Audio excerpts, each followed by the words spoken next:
Hola, soy Ariadna Martínez y este es su canal Impacto CIDE. Impacto CIDE surgió con el objetivo de difundir el impacto que investigadores, alumnos y exalumnos del CIDE han tenido y tienen en las esferas de la ciencia, las políticas públicas, el sector privado y el sector social. La aspiración mayor de este canal es mostrar la relevancia de promover y apoyar la educación, la ciencia y la tecnología en todo México a través del ejemplo específico del CIDE. Pues para empezar esta entrevista, David, pues te quisiera preguntar, ¿cuál es tu historia? Si nos puedes contar un poco sobre cuál es la historia que te relaciona con el CIDE, quizás también una historia sobre tu trayectoria particular. Pues muchas gracias, me da mucho gusto participar en eso y especialmente contigo, por esta relación que tenemos a través de la formación y del estudio. Pues mira, yo entré al CIDE como matemático. Básicamente me formé en matemáticas y quise cambiar a trabajar en economía porque sentí que era más relevante. Y entré al CIDE como coordinador de docencia en matemáticas. Tenía ya una experiencia de trabajo en la Universidad de Zacatecas, donde dirigí el comienzo de poner la licenciatura en matemáticas en Zacatecas y había diseñado el currículum allí. Y claro que todo esto es un proceso, o sea, seguramente ese currículum ha cambiado muchas veces desde entonces. No es que quiera decir que tuve no sé qué papel, no se trata de eso. Y en el CIDE también la docencia en matemáticas fue, que tomé en la coordinación, fue introducir más matemáticas en el currículum. Me acuerdo de todas las enorme cantidad de juntas que tuvimos semestre con semestre en el diseño del currículum, en adecuar las matemáticas a los estudiantes, a las materias. Y incluso terminé escribiendo un artículo sobre eso de cómo optimizar que una institución se haga de excelencia. Y esto puede sonar raro a quien lo escuche, bueno, y el resultado era que dando lo mejor posible a los estudiantes que estaban participando, el nivel posible de los estudiantes, dar lo mejor posible, la institución debe dar lo mejor posible a sus estudiantes. Y era un problema de control óptimo, pero salió bien, salió publicado y realmente era un resumen de todo el esfuerzo que se estaba haciendo. Y lo menciono porque toma mucho tiempo hacer una institución de educación o de ciencia, y hay un acervo ahí de trabajo y de interés y de esfuerzo que toma tiempo, toma recursos, ¿no? Esfuerzo de tiempo y también de pensar realmente a largo plazo el impacto que puede tener un currículum en la formación de las personas, me imagino. O sea, es algo que quizás no se valora mucho en el lado de la docencia, ¿no? Claro, claro, o sea, porque el esfuerzo principal no era en matemáticas, era en las materias que se estaban escogiendo en economía, y el de matemáticas era auxiliar en términos de que tengan los estudiantes las matemáticas que necesitan para hacer eso bien, ¿no? Y luego, dentro del tiempo disponible en una carrera de 4 años. Y el CIDE es muy intenso, ha sido muy intenso, muy exigente, tomando gente de todo México, apoyando con becas, y ha logrado levantar a mucha gente, digamos, académicamente, digamos, en su formación, y han salido en muchas direcciones a hacer muchas cosas. Y, digamos, mencioné lo de, ¿cómo se llama?, el cambio que hubo hacia lo neoclásico. Este cambio lo hubo principalmente en algunos países como Estados Unidos, en Europa, porque digamos que no les estaba funcionando la economía keynesiana, digamos, eso fue. Pero para mí fue más bien una oportunidad de veras poder cuestionar la economía neoclásica, porque en realidad traté de contestar las preguntas de por qué hay desigualdad, por qué hay pobreza, qué es lo que pasa con el modelo neoclásico que a veces se le olvida, ¿no? Se olvida de que hay pobreza y que hay desigualdad. ¿Dónde está el asunto, ¿no? Entonces, me metí en estudiar trampas de pobreza. Y de hecho esto también sucedió junto con una visita, un sabático a una universidad en Estados Unidos, en Brown, en Rhode Island, donde allí lo que estaba pasando es que estaba entrando el estudio de la tecnología. La economía neoclásica no estudia la tecnología. O sea, el estudio de la tecnología de hecho, no es neoclásico y hace que o sea, la teoría neoclásica se trata de adaptar, pero en realidad se estaba empezando a estudiar el crecimiento, el desarrollo, y allí lo que fue mi trabajo fue incluir las trampas de pobreza en el desarrollo tecnológico. Entonces, ya existían modelos de trampa de pobreza en educación.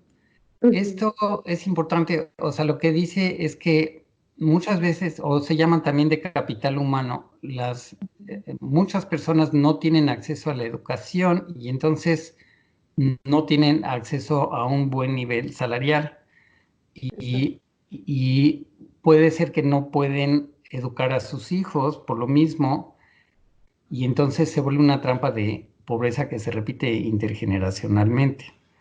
Una trampa de pobreza es algo que no se resuelve por el mercado, que a fuerzas necesita una intervención del gobierno, del Estado. Entonces, pero aquí en la Universidad de Brown estaban algunos de los profesores que iniciaron el estudio de la tecnología y entonces, digamos, les propuse que se podía estudiar trampas de pobreza en el desarrollo tecnológico. Entonces, esto lo que significa es que ya sus modelos tenían la posibilidad de trampas de distintos equilibrios, digamos. O sea, y esto lo que significa, esto es a nivel de países, que todo un país puede estar en una trampa de pobreza. Y las primeras que estudiamos tenían que ver con hacer investigación y desarrollo versus simplemente implementar tecnologías. Entonces, la trampa de pobreza significa ser un implementador de tecnologías y nunca acceder a ser un creador de tecnologías, lo cual, claro que levanta el nivel de vida y no solo de vida, también las compañías tienen ganancias, entonces levanta el nivel de ganancias y se vuelve otro nivel totalmente, ¿no? Un nivel de desarrollo y otro nivel de subdesarrollo. Y además salían dentro del subdesarrollo dos niveles de subdesarrollo, uno todavía más bajo y digamos que Latinoamérica normalmente está en el nivel intermedio de su desarrollo, pero no el peor, porque hay donde ni siquiera se puede implementar tecnologías muy bien. Como Haití, bueno, por ejemplo. ¿perdón? Bueno, Haití está en Latinoamérica, dije como Haití, por ejemplo, pero Haití está en Latinoamérica, yo pero... estaba pensando en Haití y también pues en muchas partes de África, por ejemplo. Curiosamente, hasta China estuvo mucho tiempo en ese nivel muy bajo, India estuvo en ese nivel muy bajo y el muy rápido crecimiento que han tenido, realmente su primera parte por lo menos es un acceso al nivel intermedio de desarrollo o alto de subdesarrollo, pero ahora son países tan grandes que tienen un potencial una muy pequeña parte de ellos puede hacer muchísima investigación y quizás acceder a crear tecnologías como ya lo están haciendo y seguir el rumbo al desarrollo, ¿no? Oh, no, súper apasionante. Entonces, lo último que a lo que llegué en ese tema fue que las economías de mercado en sí tienen una trampa de pobreza dentro de ellas en la cuestión tecnológica. No solo en la cuestión de desarrollo humano, que es la parte de educación, o sea, porque también se puede estudiar, integrar la trampa de pobreza de educación con la trampa tecnológica, o sea, y una baja educación reduce el nivel tecnológico de todo el país. Pero, pero lo que encontré es que también hay trampas de pobreza, digamos, dentro casi la economía de mercado normal. Y la trampa de pobreza consiste en que las grandes compañías están en un nivel y las pequeñas compañías, digamos, más competitivas están en otro nivel. ¿Se cortó? No, está bien, estamos grabando. Ajá. Ok, entonces las grandes compañías están en un nivel y pueden hacer investigación y desarrollo, y las pequeñas compañías les cuesta mucho trabajo incluso implementar tecnologías. O sea, la difusión tecnológica se vuelve difícil porque son muchas compañías. ¿Cómo van a cada una implementar una tecnología? O sea, dicho en otra manera, se convierte en un bien público la adopción de tecnologías. Las compañías grandes pueden hacer su propio desarrollo de tecnología y aún eso no es óptimo. Pero las compañías pequeñas no pueden y se hace una distancia entre las compañías grandes y la economía en general, digamos. Y de las pequeñas o aún medianas empresas o muy pequeñas empresas. Y también juega un papel en esto la educación de la gente, porque la gente, digamos, las posibilidades que pueden participar en las pequeñas empresas pueden ser rurales, pueden ser en las ciudades, o sea, mucho depende de la educación de sus trabajadores. Entonces, se hace como un rezago dentro de la misma eh, economía de mercado, aun si es desarrollada y también si es subdesarrollada. Entonces, tenemos dos niveles tecnológicos. Uno que requiere tecnología de punta, digamos, o ir accediendo a las nuevas tecnologías de punta. Y otro que requiere usar lo más posible las tecnologías que hay sin hacer gran innovación, pero sí incorporando los nuevos conocimientos, lo cual ya es un esfuerzo, tiene un costo y no tiene caso que lo repitan todas las pequeñas entidades, sino que hay forma de facilitarlo para que todas lo puedan hacer a la vez. Y esa forma tiene que estar muy ligada con el sistema de educación y con el sistema científico. Entonces, digamos, yo creo que no puede ser posible en la economía como disciplina, como, digamos, que quiere ser científica, tener escuelas de economía. Yo creo que tienen que poder ser una sola ciencia. Entonces, por eso es necesario ver las fallas de la economía neoclásica y ver cómo existen las trampas de pobreza dentro de ella, pero también es importante desaparecer un poco las barreras del lenguaje. La ciencia al servicio del pueblo o la ciencia al servicio de México. Yo creo que es mejor tener una visión de unidad, pero pensemos también en la ciencia al servicio del pueblo. No por ello queremos que deje de ser verdadera ciencia. Y la ciencia hoy en día no es una cosa de un día para otro, es todo un esquema, toda una colaboración. Y cuando decimos la ciencia al servicio del pueblo, tenemos que imaginar cómo esa ciencia va a llegar a todos lados, va a llegar a través de las posibilidades de trabajo, las posibilidades tecnológicas, y justo eso es lo que es la difusión tecnológica. O sea, lo que estaba diciendo en un lenguaje, que es difusión tecnológica, en otro lenguaje es la ciencia para el pueblo. Entonces, yo creo que es muy importante lograr esta difusión tecnológica, y lo que eso quiere decir es integrar el sistema educativo y científico con la producción. Siempre ha habido un poco de como contradicción, ¿no? Nosotros no queremos ayudar al capital, pero, y se entiende, muchas veces el capital extrae riqueza. Pero la verdad es que hay dos fuentes de pobreza. Una de ellas es ese tipo de extracción y la otra es el atraso tecnológico. Y en el atraso tecnológico no hay ninguna extracción, simplemente hay un atraso, una falta de conocimiento, una falta de posibilidades. La tecnología es poder crear mucho con poco, con menos. Y eso es el punto más importante.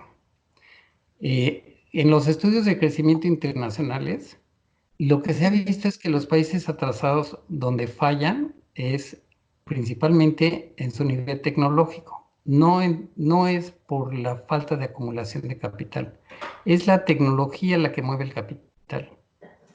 Y el nivel tecnológico debemos pensarlo muy con los pies en la tierra. Para cada cosa hay la forma de producir.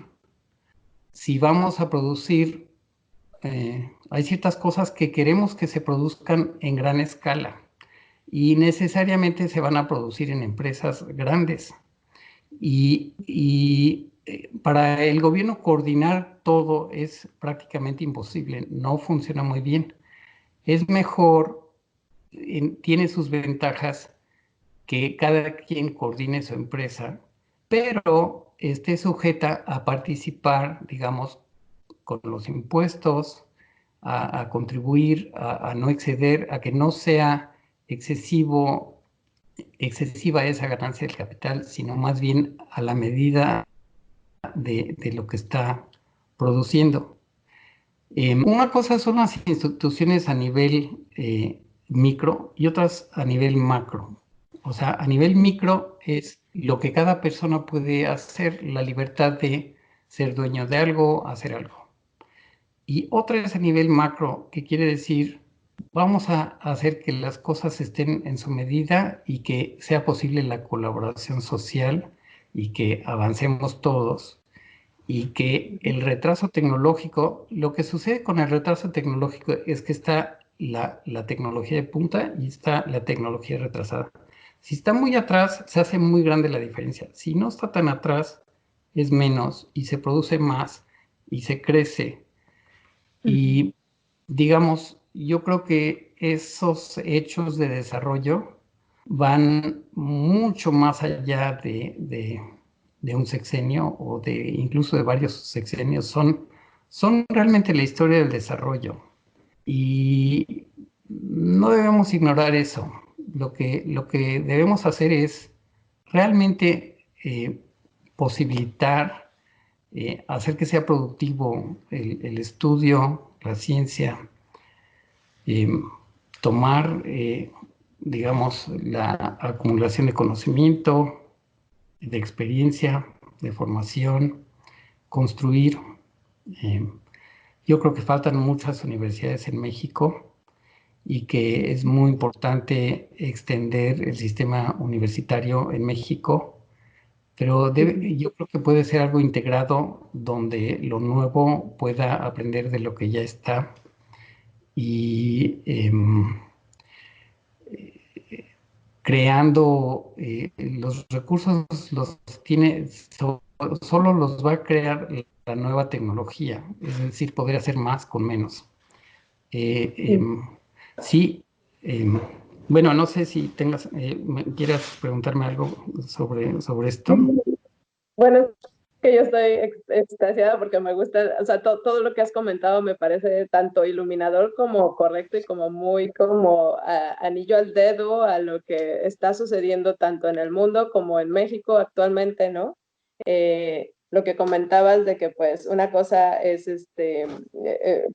o sea, la tecnología, ¿no? Y otra cosa es la educación, y que la educación y la tecnología tienen que, de cierta manera, ir de la mano para el desarrollo, ¿no? Y el papel del gobierno para apoyar estas dos partes me parece como que actualmente pues se está dejando de lado, ¿no? Y es por eso que se está viendo como una brecha económica grandísima entre los grandes ingresos y, o sea, cada vez más pobres, cada vez más ricos, ¿no? De hecho, Uh-huh. de hecho es algo Sí, no, que surgió con la globalización. La globalización hizo que surgieran unos grandes ricos, súper ricos, algo nunca visto, que incluso ha desbalanceado, por ejemplo, las grandes economías como Estados Unidos. Estados Unidos está desbalanceado por ese excedido nivel de recursos que está concentrado en muy pocas manos. Quisiera yo saber como que tú qué consejos le darías, pues, tanto a la actual administración como a las futuras, porque por bien lo dices, que el esfuerzo de apoyar a la educación, a la tecnología para fines de desarrollo de un país, pues tiene que ir más allá de un sexenio, ¿no? Pero específicamente actualmente mi opinión es que se le está recortando mucho el presupuesto a la educación, y pues me gustaría como más saber como tu punto de vista de cuáles serían las mejores políticas que se deberían de llevar a cabo para apoyar tanto la ciencia como la tecnología en México con el fin de desarrollarlo eh, pues, pues a su nivel óptimo, ¿no? Ajá. Es una pregunta muy amplia. Yo creo que lo más importante es tratar de ser muy pragmático con la educación y relacionarla con la producción. Es algo que en México casi no se ha hecho. O sea, tienen que conectarse los estudiantes desde que están en las distintas carreras de arquitectura, ingeniería, medicina, enfermería, la carrera que sea, con su aplicación en todos los niveles en México y encontrar nuevas soluciones a los problemas que existen por todos lados. O sea, y si se hace eso, yo pienso que va a reactivar, va a incentivar, va, digamos, motivar a que hayan muchas nuevas posibilidades que no podemos ni siquiera imaginar de desarrollo. Y esa conexión no se ha logrado hacer en México porque mucha de la tecnología viene del extranjero, lo cual, bueno, qué bueno que hay tecnologías que tomar, aunque es importante que México tenga... También. ¿Perdón? Hay que desarrollarlas también internamente, si no dependemos todo el tiempo de las otras. Exacto. Sí, que a eso iba, que es muy importante que México tenga sus propias tecnologías, pero especialmente hay mucho que se estudia en las carreras que ya se puede aplicar en los niveles más necesitados, más bajos, ¿no? Pero no por eso cortar los niveles altos, tiene que ser balanceado. Son muy importantes también que sí se absorban esas tecnologías, que sí existan las tecnologías nuevas en México y que encuentren su camino a los otros niveles. Entonces, decir cuánto se necesita en la educación es difícil porque si se siente como un gasto que no reditúa, pues naturalmente es un problema también. Entonces, es necesario encontrar que reditúe y que lo motive el mismo ejercicio de la educación y la ciencia. Pero por otra parte, no se puede esperar que un árbol crezca en 3 días. No, no es así. Los árboles tardan en crecer. Y cuando vamos a plantar algo, le damos su tiempo también. Entonces, es una cuestión de balance para la cual no creo que hayan recetas muy claras, así como que uno diga, no, se debe hacer esto y se debe hacer esto. Especialmente en un clima que se ha polarizado un poco en opiniones, eh, es muy importante o sea, que las políticas fomenten una unidad nacional, porque México es una unidad, la economía es una unidad, y cada parte tiene que tener, aunque no nos guste quizás algunos de los extremos, no deben haber extremos así brutales de riqueza, no estoy diciendo eso, pero aunque no nos guste que hay ciertos niveles, tampoco podemos pensar que los podemos componer inmediatamente. Es mucho más importante posibilitar masivamente a las grandes cantidades de personas y de producción en subir la productividad. Y eso solito va a arrancar y va a dar frutos por todos lados. Yo creo que eso es lo que hay que tratar de lograr. Tienes razón. Y bueno, también hablabas de que, pues, sí, ¿no? O sea, cualquier idea es como un árbol, ¿no? Vas a ver los frutos después. Y yo pienso en el CIDE como eso, y no sé si tú quieres comentar algo sobre, pues, tu opinión de lo que el CIDE hizo como, desde mi punto de vista, como un experimento también un poco social en cuanto a mezclar, pues, alumnos de distintos niveles sociales y posibilitar becas para algunos para un nivel de educación en el que pues por lo menos yo no había accedido, yo sin los propedéuticos como tú mencionas de matemáticas súper intensos, no hubiera estado al nivel para poder pasar el primer semestre en el CIDE, ¿no? Entonces, pienso que esfuerzos como estos que se dupliquen no solo en la economía, sino en todas las ciencias o en todas las eh, sectores que necesitan la educación o personas educadas en ciertas materias para la producción o para lo que sea, se necesitan programas así, tipo como de excelencia, como el CIDE, ¿no? Sí. O sea, yo creo que es muy importante. Es a lo que me refería. Si vamos a tener ciencia para el pueblo, pues que sea ciencia. Y para hacer ciencia se necesita, por ejemplo, que tenga matemáticas y que los que lo aprenden la puedan hacer, ¿no? O sea, es muy importante. Y el CIDE probó que lo puede hacer tomando gente de todos lados, con niveles muy bajos de ingreso, etcétera, pero que logran salir adelante y poder aplicar. Y a lo que iba también es que estas instituciones siempre estamos hambrientas de aplicar el conocimiento de la mejor manera. Digamos, uno de los recuerdos que tengo o sea, una de las cosas que suceden trabajando en el CIDE es que, y en cualquier instituto, yo creo, no creo que sea especial el CIDE, es que hay muchas posibilidades, pero no tenemos dónde hacerlas. Y solo se necesita una invitación a decir, bueno, porque en nuestro caso como economistas, vamos a analizar la economía de tal cuestión, ¿no? Aquí necesitan un diagnóstico, vamos a hacer el diagnóstico. Pues qué felicidad. Los estudiantes van a estar entusiasmadísimos de ir a hacer este diagnóstico. Y el diagnóstico va a funcionar para que realmente se puedan hacer cosas mejores. Entonces, y esto va a conectar la educación con la vida real, digamos, las necesidades reales. Entonces, yo creo que hay muchísimo potencial en México. O sea, digamos,